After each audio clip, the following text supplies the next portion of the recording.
शारीरिक देह में मृत्यु के द्वारा तुम्हारा भी मेल कर लिया, ताकि तुम्हें अपने सम्मुख पवित्र और निष्कलंक,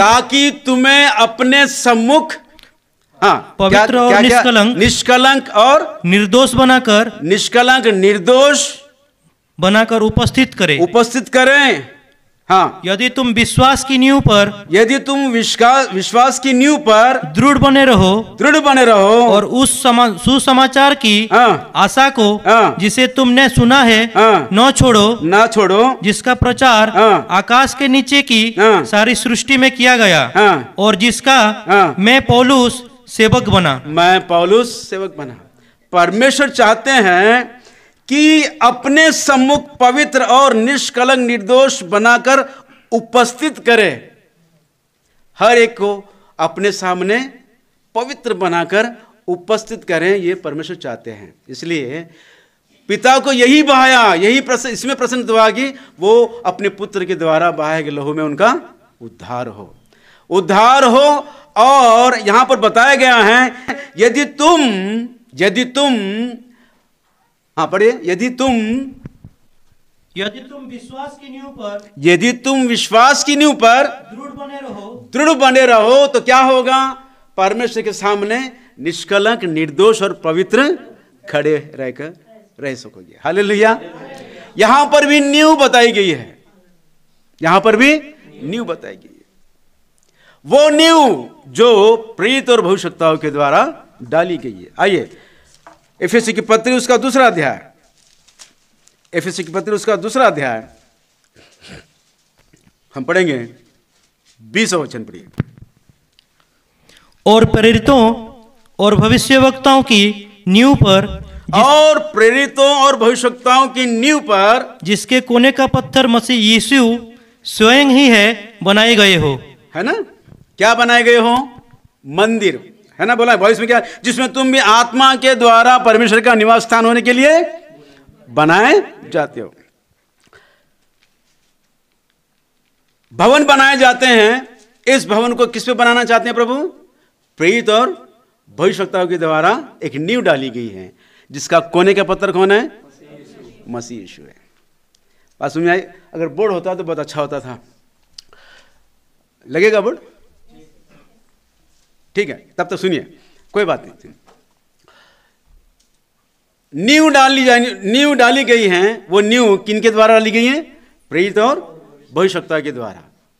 प्रेरित और भविष्यवक्ता के द्वारा जो नींव डाली गई है, उसका कोने का पत्थर कौन है? प्रभु यीशु मसीह यीशु है। अब ये बताइए, कोने के पत्थर से ही पूरा घर बनता है क्या? बोलो ना। उसके साथ और भी पत्थर जोड़ा जाता है ना। बस इतने ही सीख लिए लोगों ने। पर प्रेरित और भविष्यवक्ता के द्वारा नींव डाली गई है, केवल प्रभु यीशु मसीह उसका नींव का पत्थर है, कोने का पत्थर है। जो प्रेरितों ने नींव डाली है, वो नींव हम देखते हैं इब्रानी की पत्री उसका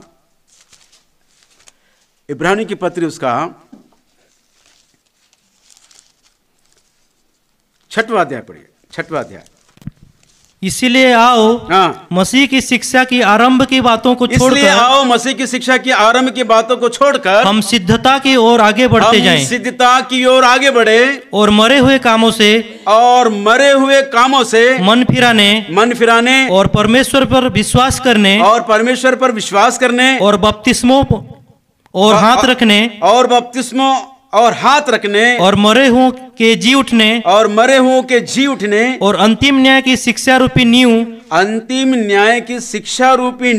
फिर से न डालें।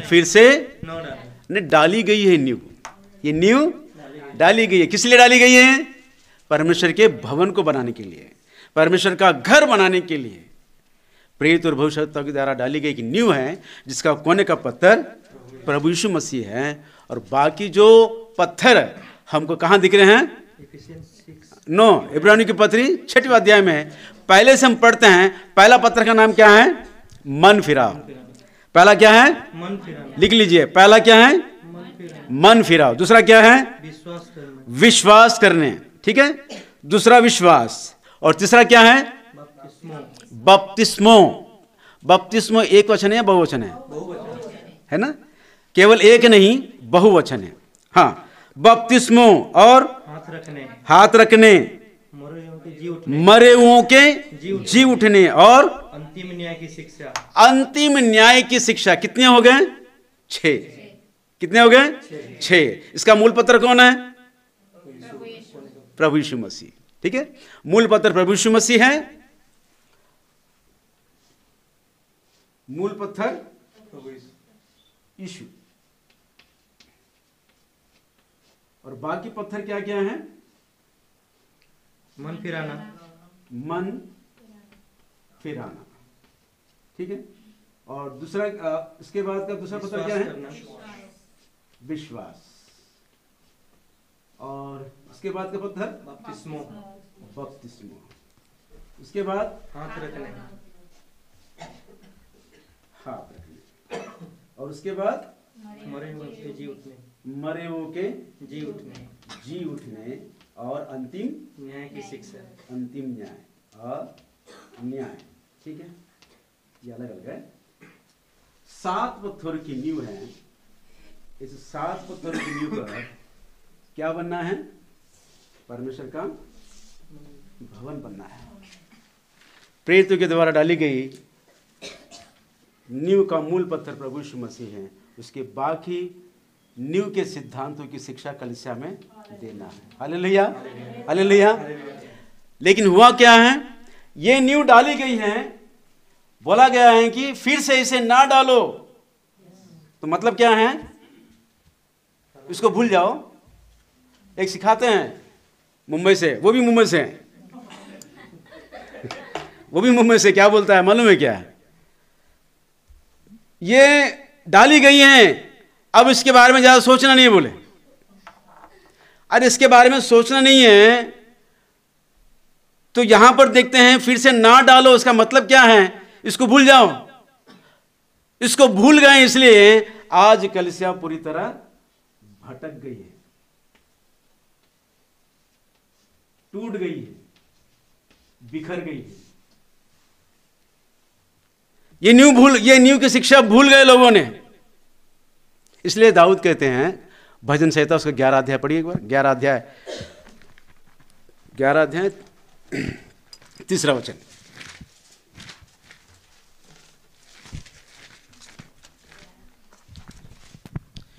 यदि नींवें ढा दी जाएं, तो धर्मी क्या कर सकता है? धर्मी क्या करेगा बताइए? धर्मी वही करेगा ना, अपने कानों को खुजली मिटाने के लिए अपने लिए प्रचारक बटोर लेगा। क्या करेगा वो? नींवें ढा दी गई हैं, नींवें ढा दी गई है। इस शिक्षा को भूल गए लोगों ने, इस शिक्षा को भूल गए। पहले तो यीशु को भी समझ नहीं पा रहे लोग। यीशु कौन है, क्या है, कैसा है, वो क्या चीज है, इसी को समझने के लिए लोगों का दिमाग काम नहीं कर रहा है। अब बाकी कहां समझेंगे लोग? यही कारण है आज कलीसिया, सार्वभौम मसीह कलीसिया पूरी तरह बिखर गई है, अनेक डिनोमिनेशन में बट गई है। मैं कल भी वही बताया था, परसों संडे भी वही बताया है ना।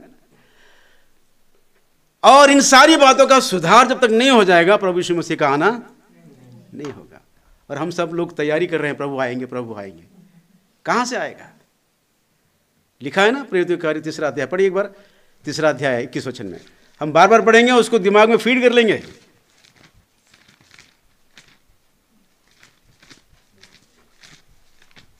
तीसरा अध्याय 21 या 20 में देखिए।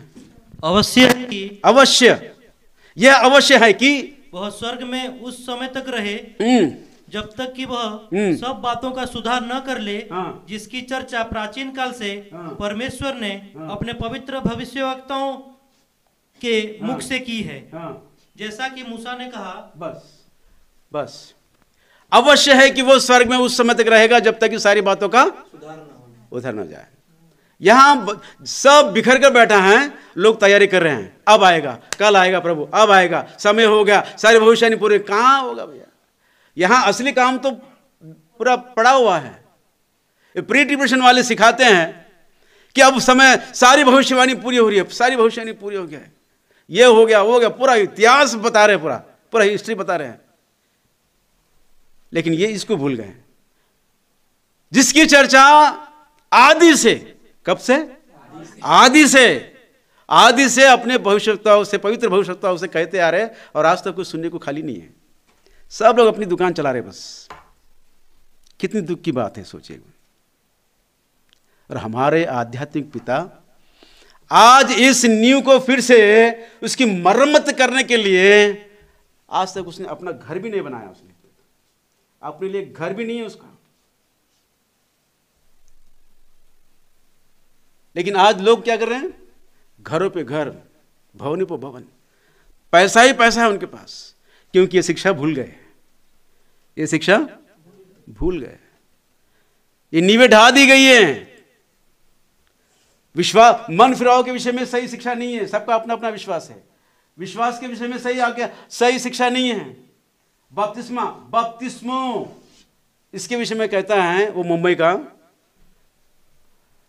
पता नहीं कहां सीख के आता है कि वो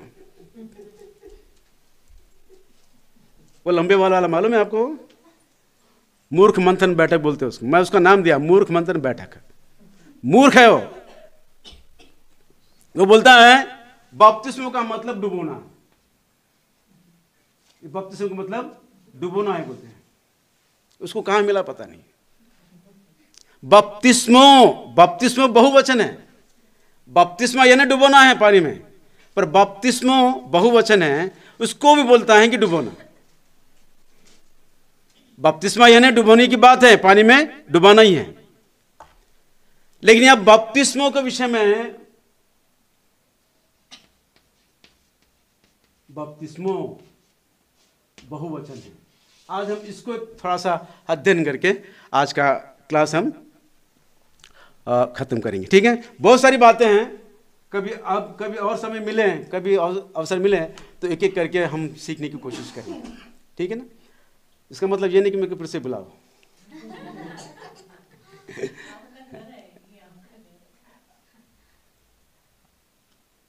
जरूर आएंगे, हम सिखाएंगे, अपनी कलीसियाएं जरूर सिखाएंगे, समय मिलते ही, जैसा जैसा समय मिलेगा हम आएंगे, जरूर सिखाएंगे।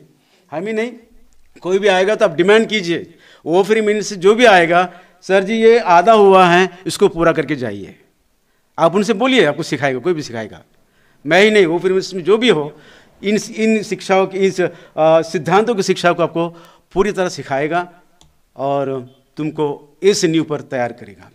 मेरा आना ही नहीं, हाँ मैं आऊँ तो हिंदी में बताऊंगा, पर वो आए तो थोड़ा सा तेलुगु में ट्रांसलेशन होगा, बस कोई भी आया कोशिश करेंगे। हम आज इसको सीखने की कोशिश करेंगे। क्या है? बपतिस्मो। दस बेटे,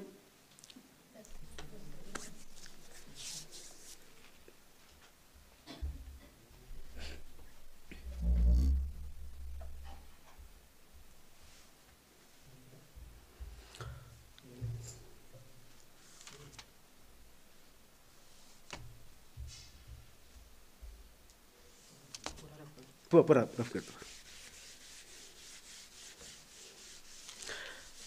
यूहन्ना रचित सुसमाचार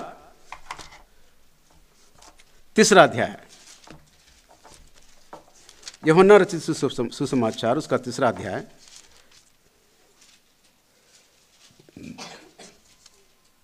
साढ़े 9 बज रहे हैं।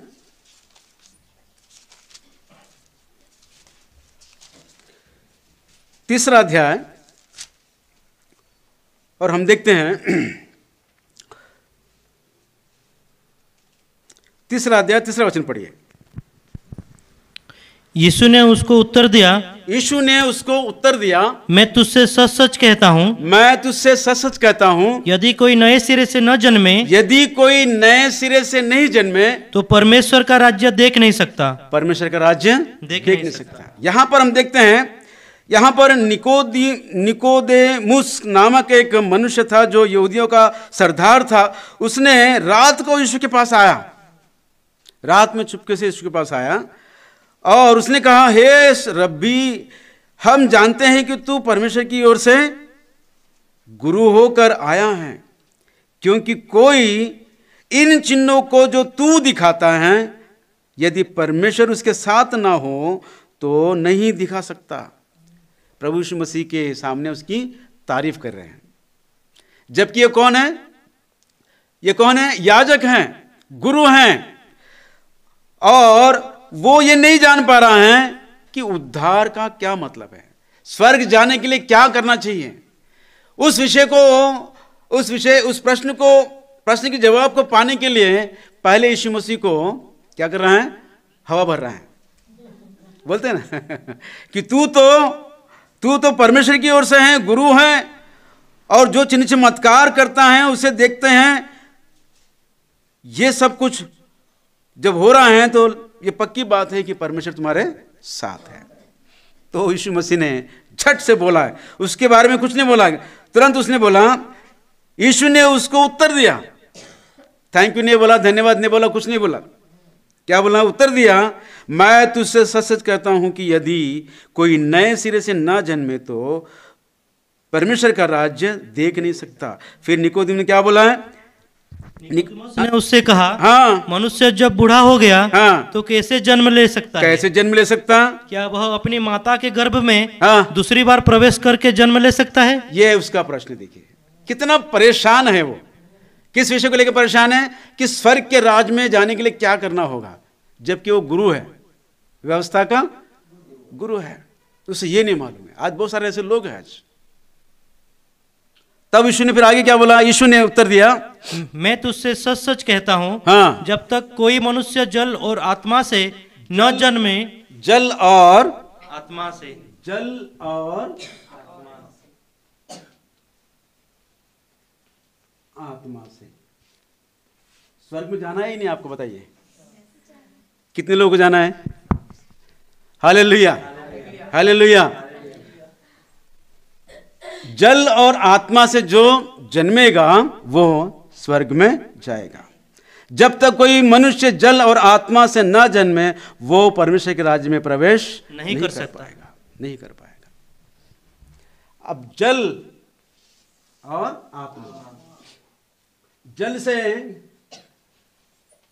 से या जल में, जल से जन्म लेना यानी बपतिस्मा।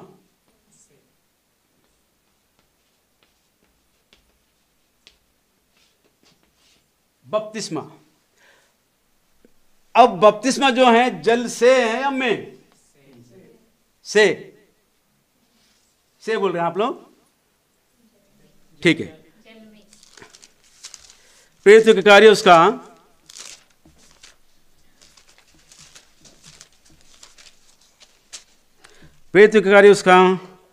1 अध्याय 5 वचन पढ़िए।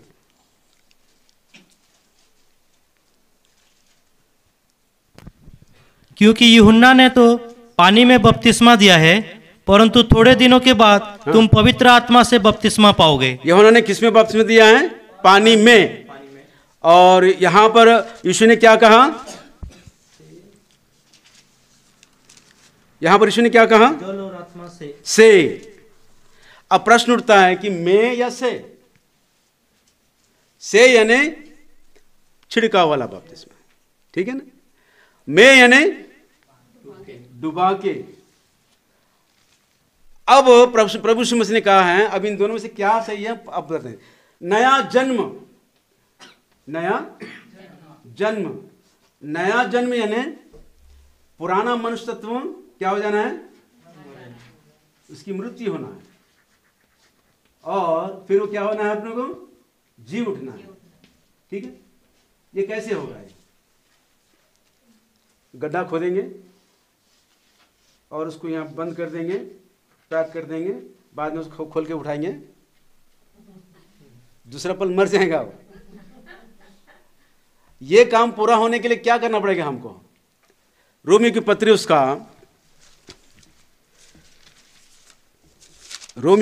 उसका 6वां अध्याय, रोमियो की पत्री उसका 6वां अध्याय 2 वचन पढ़िए। कदापि नहीं, हम जब पाप के लिए मर गए, तो फिर आगे को उसमें कैसे जीवन बिताएं? हाँ, कैसे मर गए?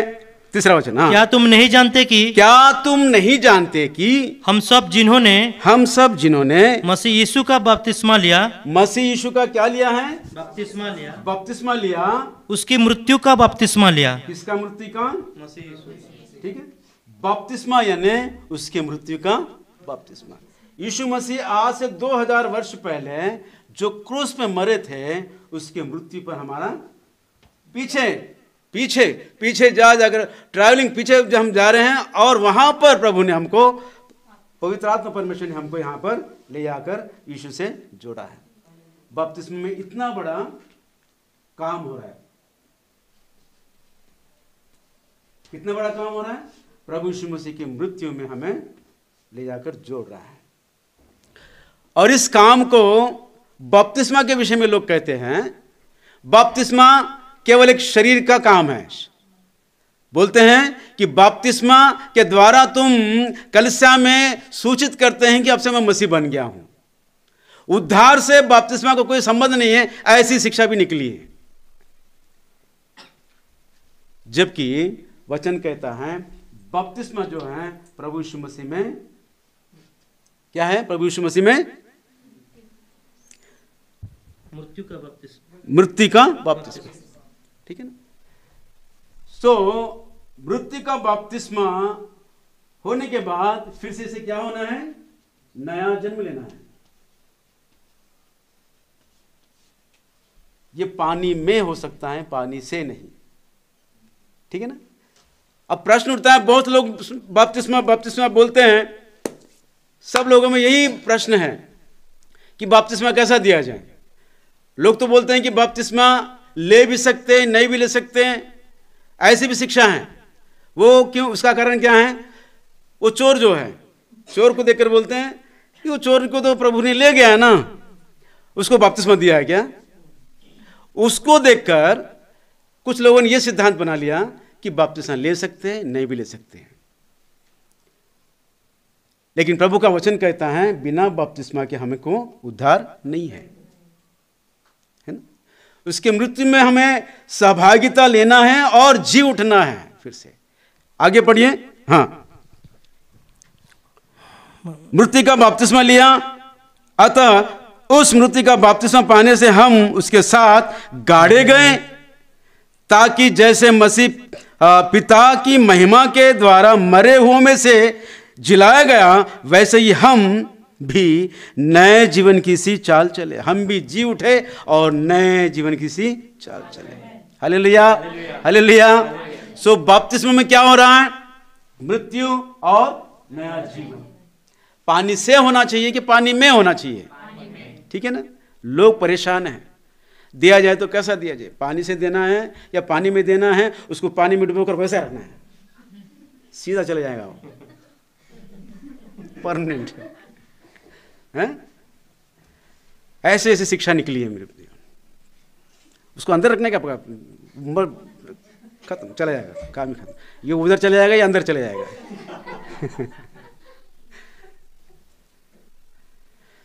बहुत भयंकर है मेरे प्रियो, बहुत भयंकर है। कलीसियां बहुत ही भटक गई हैं, पूरी तरह सत्य से विहीन हो गई है।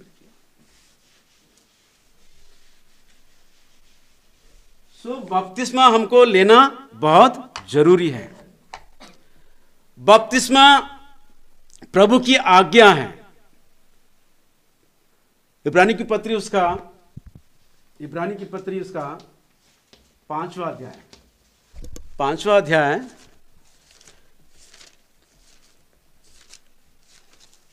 मैं जल्दी खत्म कर रहा हूं, और भी बहुत दूसरा विषय भी पढ़ना है, इसलिए मैं सीधे आ जा रहा हूं। 5वां अध्याय और हम पढ़ेंगे 9वां वचन। और सिद्ध बनकर अपने सब आज्ञा मानने वालों के लिए सदाकाल के उद्धार का कारण हो गया। कौन? प्रभु यीशु मसीह सिद्ध बनकर अपने आज्ञा मानने वालों के लिए, आज्ञा मानने वालों के लिए क्या बनाया? वो सदाकाल का उद्धार का कारण बना है। आज्ञा मानने वालों के लिए प्रभु उद्धार का कारण बना है यीशु। यानी कि बपतिस्मा आज्ञा है, या ले सकते हैं नहीं ले सकते हैं? ठीक है ना? आज्ञा है ये। और बपतिस्मा लेने के लिए क्या क्या उसकी क्वालिफिकेशन है? मन फिराओ, विश्वास करो और बपतिस्मा लो। मरकुस में लिखा, सॉरी, मरकुस की सुसमाचार उसका 16 अध्याय 16 वचन पढ़िए।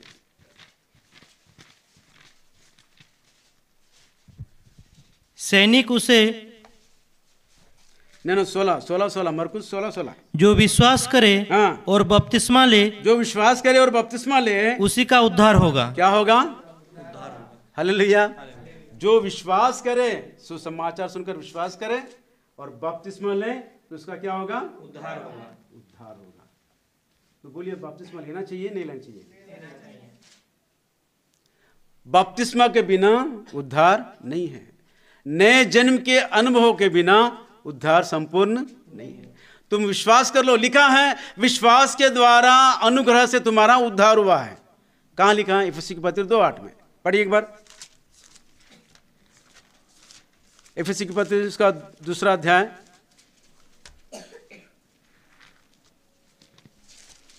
क्योंकि विश्वास के द्वारा अनुग्रह से ही तुम्हारा उद्धार हुआ है ना? यहां पे क्या क्या कर रहा है बचपन?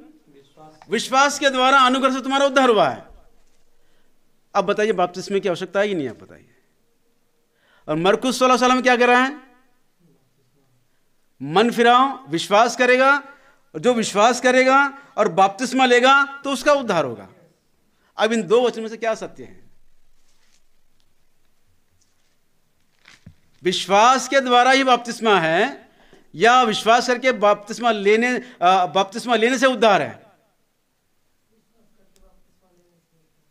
विश्वास करके। फिर वो वचन क्या करेंगे? इफिसी 2 का क्या करेंगे? उसका प्रभु यीशु मसीह आए किस लिए? जान दो। पवित्र आत्मा परमेश्वर आए किस लिए? पढ़िए यूहन्ना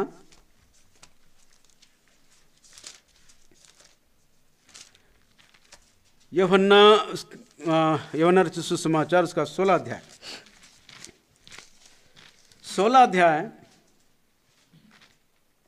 7 पढ़िए।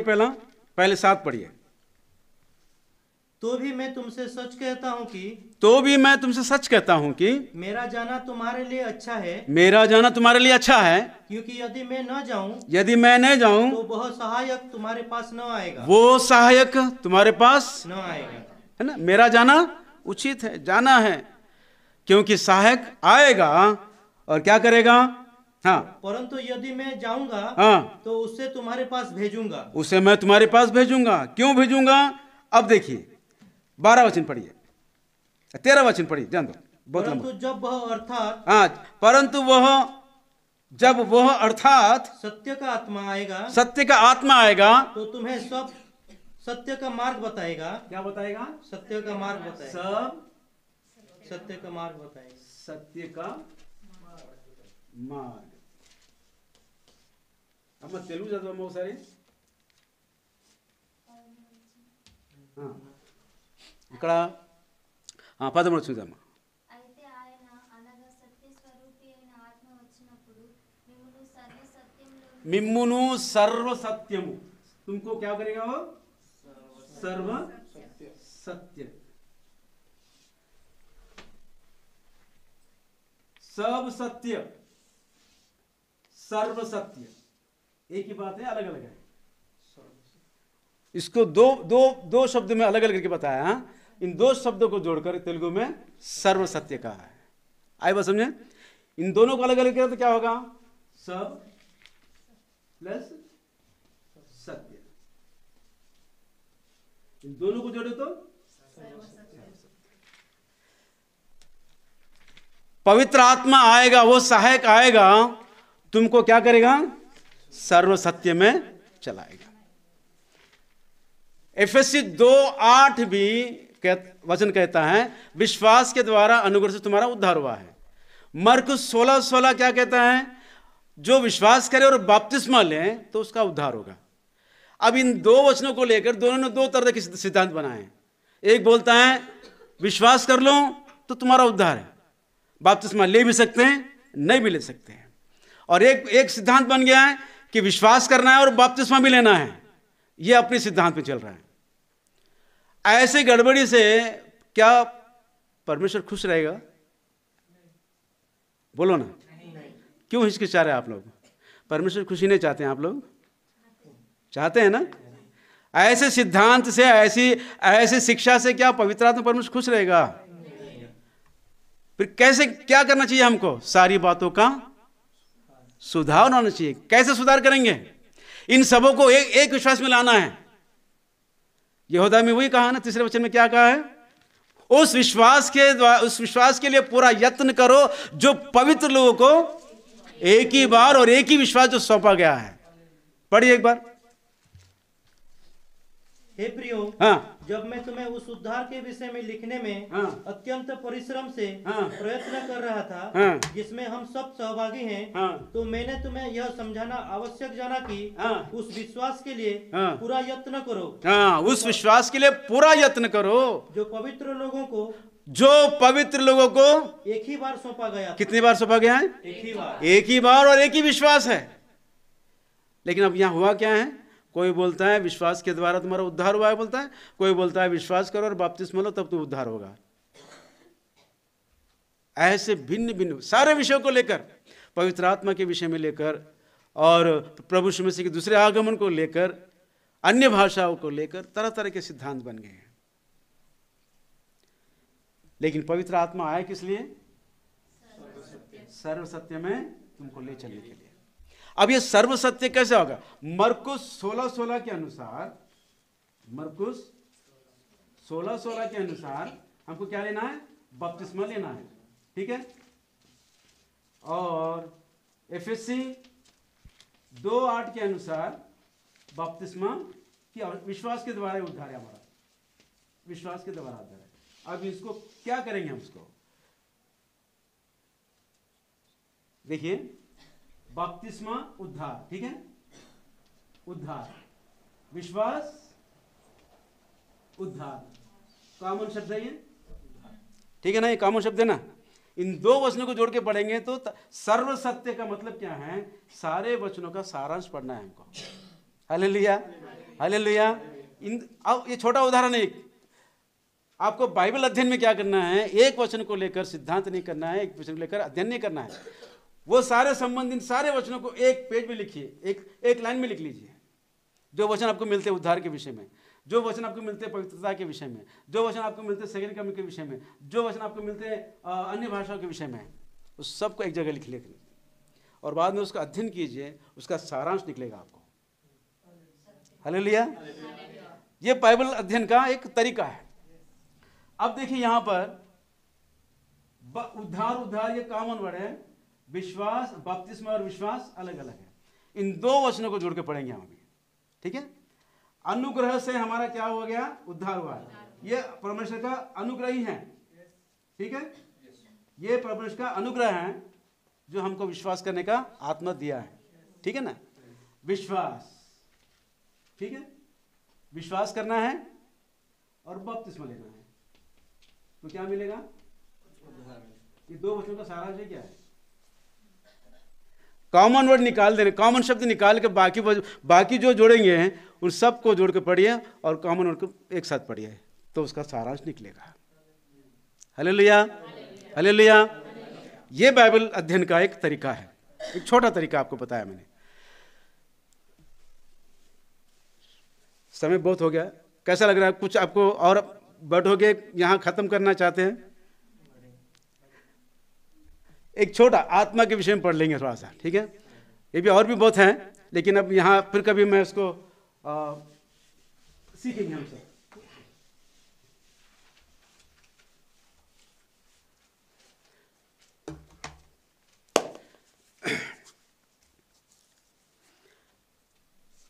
हम पढ़ेंगे प्रेरितों के कार्य उसका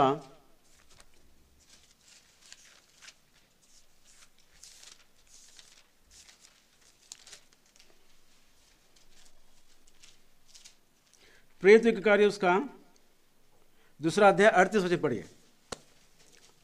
38 वचन। पतरस ने उनसे कहा, पतरस ने उनसे कहा, मन फिराओ और तुम में से हर एक अपने अपने पापों की क्षमा के लिए यीशु मसीह के नाम से बपतिस्मा ले, तो तुम पवित्र आत्मा का दान पाओगे, क्योंकि यह प्रतिज्ञा तुम और तुम्हारे। बस बस बस बस बस बस। पतरस की सुसमाचार सुनकर वहां पर 3000 लोगों ने बपतिस्मा लिया। ठीक है, मन फिराया, बोला कि बोलो क्या करना है बताओ यार, क्यों हमको इतना परेशान कर रहे हैं। उनके मन छिद गए। कहाँ लिखा है? ऊपर के वचन में पढ़िए एक बार, 37 वचन पढ़िए। तब सुनने वालों के हृदय छिद गए, तब सुनने वालों के हृदय छिद गए और वे पतरस और शेष प्रेरितों से पूछने लगे, हाँ, हे भाइयों, हम क्या करें? हम क्या करें? तुम्हारे सुसमाचार सुनने के बाद सामने वालों के मन में प्रश्न आना चाहिए कि हमें क्या करना है बताओ। और तब पतरस ने क्या कहा कि पतरस ने उनसे कहा, मन फिराओ और तुम में से हर एक अपने अपने पापों की क्षमा के लिए बपतिस्मा लो। बपतिस्मा का दूसरा कारण क्या है? पापों की क्षमा। तो कैसे कहते हैं कि बपतिस्मा की आवश्यकता नहीं है? बपतिस्मा की आवश्यकता नहीं है, कैसे कह रहे हैं आप लोग? पापों की क्षमा के लिए प्रभु का लहू और बपतिस्मा दोनों की आवश्यकता है। ये प्रभु की आज्ञा है। तो असल विषय में आएंगे। यहां पे जो विषय मैं बताना चाहता हूं क्या है कि पापों की क्षमा के लिए यीशु के नाम से बपतिस्मा ले तो तुम क्या पाओगे? पवित्र आत्मा का दान पाओगे। पवित्र आत्मा का दान पाओगे। पवित्र आत्मा का दान पाओगे। ठीक है, ये पवित्र आत्मा का दान पाने के बाद होता क्या है? गलातियों की पत्री उसका 4वां अध्याय, 4वां अध्याय,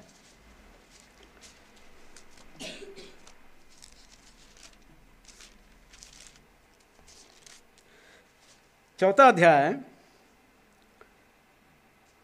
6वां वचन पढ़िए। और तुम जो पुत्र हो, हाँ, इसलिए परमेश्वर ने अपने पुत्र की आत्मा को जो हे अब्बा, हे पिता कहकर पुकारता है, हमारे हृदय में भेजा है। हमारे हृदय में क्या भेजा है? पवित्र आत्मा का वो आत्मा, पुत्र की आत्मा भेजा है, जिसके कारण हम परमेश्वर क्या करके पुकारते हैं? हे अब्बा, हे अब्बा, हे पिता, हे अब्बा, हे पिता पुकारने का अधिकार हमको। और नीचे देखिए क्या लिखा है, और नीचे देखिए, हमारे हृदय में भेजा है। हाँ, इसलिए हाँ, तू अब दास नहीं, हाँ, परंतु पुत्र है। तू दास नहीं परंतु पुत्र है, उसके वारिस है। Hallelujah, hallelujah. बपतिस्मा के द्वारा इतना बड़ा दान मिल रहा है और तुम कहते हो कि बपतिस्मा नहीं लेना चाहिए। कितना बड़ा सौभाग्य को खो दे रहे हैं। पवित्र बपतिस्मा के द्वारा पवित्र आत्मा का दान पाओगे। पवित्र आत्मा के दान के द्वारा परमेश्वर जो सर्वशक्तिमान परमेश्वर है उसको हे अब्बा, हे पिता कहकर पुकारने का अधिकार मिल रहा है। उसके राज्य के वारिस और उसके राज्य के अधिकारी और उसके वारिस बन रहे हैं। इस्लामियों में, इस्लाम में, मुस्लिम में उनके खुदा को, अल्लाह को वो कभी पिता करके हे हमारे मालिक, हे मालिक पिता कहकर पुकारने का अधिकार नहीं है उनको। लेकिन हमको क्या दिया है? हालेलुया, कितने धन्य हैं हम उसके पुत्र हैं, उसके बेटी हैं, उसके बेटे हैं, उसके संतान हैं, उसके राज्य के वारिस हैं। कैसे, क्यों मिल रहा है? कैसे मिल रहा है? बपतिस्मा के द्वारा। बपतिस्मा के द्वारा पापों की क्षमा, पापों की क्षमा के द्वारा पवित्र आत्मा का दान, पवित्र आत्मा के दान के द्वारा हमको क्या मिल रहा है? अधिकार मिल रहा है। Hallelujah, hallelujah, hallelujah. अब बोलिए, क्या हमें बपतिस्मा को निर्लक्ष्य करना चाहिए? नहीं सर जी, मैं अगले साल लेता हूँ, और एक हफ्ता रुकिए, और एक। दोस्तों, बहुत भयंकर बात है ये प्रभु की आज्ञा है। आज्ञा मानने वालों के लिए सदा काल का उद्धार का कारण बना प्रभु यीशु मसीह। Hallelujah, hallelujah. तो यहां पर हम देखते हैं पवित्र आत्मा का दान, पवित्र आत्मा का दान बपतिस्मा के दिन हमको प्राप्त हो रहा है। ठीक है,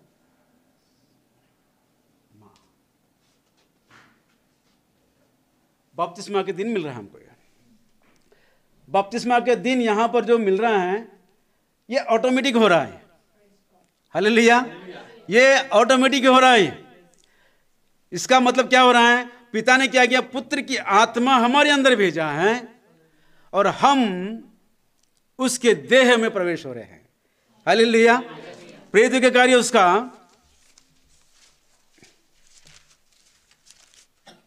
प्रेरित के कार्य उसका 2 अध्याय 41 पढ़िए। अतः जिन्होंने उसका वचन ग्रहण किया उन्होंने बपतिस्मा लिया। उन्होंने क्या लिया है? बपतिस्मा लिया। और उसी दिन 3000 मनुष्य के लगभग, कम से कम लगभग 3000 के मनुष्य, हाँ, उनमें मिल गए। किन में मिल गए? प्रभु की देह में। Hallelujah, hallelujah. बपतिस्मा के द्वारा प्रभु की देह में मिलते हैं हम, और प्रभु हम में, प्रभु का आत्मा हम में प्रवेश होता है। हम एक शरीर हो जाते हैं। हालेलुया। कितना बड़ा सौभाग्य है। देखिए, तुम अगर बपतिस्मा को निर्लक्ष्य करोगे तो बहुत बड़ा सौभाग्य तुम खोलोगे। और ना ही उसका निर्लक्ष्य करना और ना ही देरी करना है। मन फिरा लिए, विश्वास कर लिए तो तुरंत बपतिस्मा के लिए तैयार हो जाना चाहिए। वो खोजा ने क्या बोला? चलते चलते पानी भी है, अब क्या दिक्कत है? तो फिर वहां पे क्या बोला प्रेरित ने?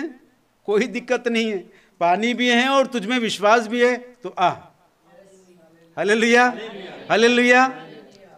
दोस्तों, बपतिस्मा को कभी निर्लक्ष्य नहीं करना है आपने। मैं भी ऐसे ही था, फिर मैंने 96 में बपतिस्मा लिया। मैंने बपतिस्मा को सुनने के बाद मैं तो मेरा बेचैन था मैं पूरा। ये बिना मांगे जो आत्मा मिल रहा है वो पवित्र आत्मा का दान है, पर मांगने पर मिलता है वो क्या है? प्रभु ने बोला है ना, मांगो तो तुम्हें किस विषय में कहा गया हो? पवित्र आत्मा के विषय में, ठीक है ना। मांगने पर मिलता वो पवित्र आत्मा के विषय में कहा गया है। पवित्र आत्मा जो मांगने पर मिलता है उससे हमें क्या प्राप्त होता है? आइए हम पढ़ेंगे प्रेरितों के कार्य उसका पहला अध्याय। प्रेरितों के कार्य उसका पहला अध्याय 8वां वचन पढ़िए। परंतु जब पवित्र आत्मा तुम पर आएगा तब तुम सामर्थ्य पाओगे। क्या पाओगे? सामर्थ्य। पवित्र आत्मा हमारे अंदर जो दान मिला है, तब हमको क्या बने? हम उसके वारिस बने, पुत्र बने, ठीक है। उसके पुत्र बने। ये पुत्र वारिस बनने के लिए उसको सयाना होना पड़ता है ना। उसको सयाना होने के लिए उसको शक्ति की आवश्यकता है। वो शक्ति कैसे प्राप्त हो रही है? पवित्र आत्मा तुम पर उतरना आ जाए। क्या बोलता है यहाँ पर? पवित्र आत्मा जब, हाँ, परंतु जब पवित्र आत्मा तुम पर आएगा तुम क्या पाओगे? आएगा, ऊपर उतर आना। यह आज्ञा को पाकर 120 लोग अटारी पे गए। कितने लोग गए? 120। इन्होंने क्या किया है? कम से कम 10 दिन क्या किया है? प्रार्थना किया, मांगा उनसे, पवित्र आत्मा को मांगा है। और पेंतेकोस्त के दिन क्या मिला उनको?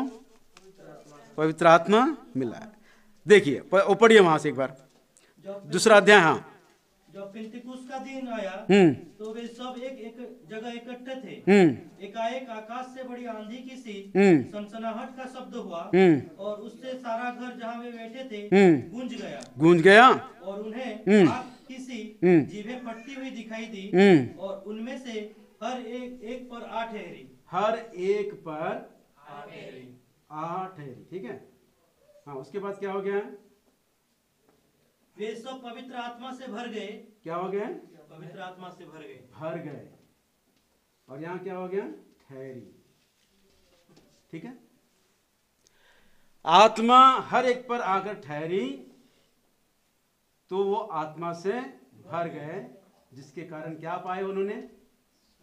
क्या पाए उन्होंने? पढ़िए ना। जिस प्रकार आत्मा ने उन्हें बोलने की सामर्थ्य दी। क्या सामर्थ्य दी है? बोलने की सामर्थ्य मिली है। प्रभु यीशु मसीह ने क्या बोला है? जब पवित्र आत्मा तुम पर उतर आएगा तो तुम क्या पाओगे?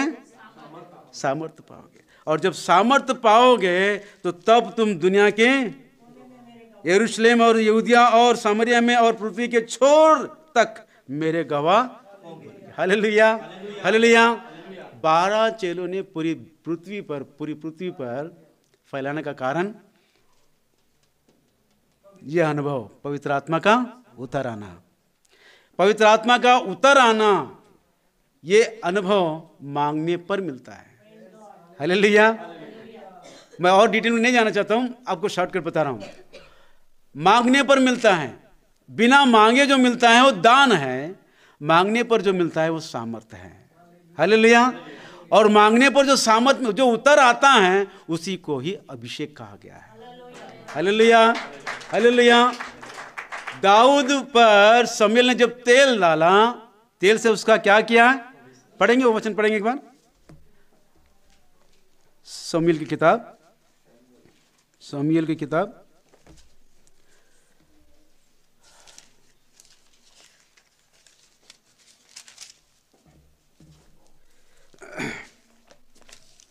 याद आया कि आपको, किसी को याद आया तो पढ़िए।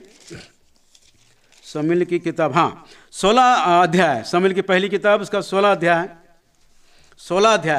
13 वचन पढ़िए। तब शमूएल ने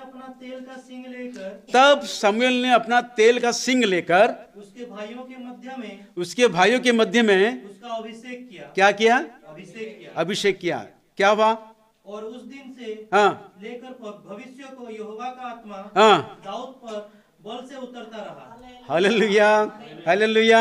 शमूएल ने जब तेल डाला तो पवित्र आत्मा का, परमेश्वर की आत्मा दाऊद पर बल से उतरते आया, इसलिए वो गुलियात को मार पाया।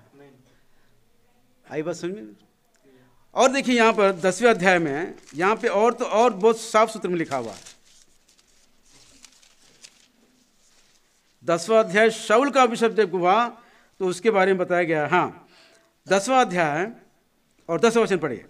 जब वे उधर उस पहाड़ के पास आए तब नबियों का एक दल उसको मिला और परमेश्वर का आत्मा उस पर बल से उतरा और वह उनके बीच में नबूवत करने लगा।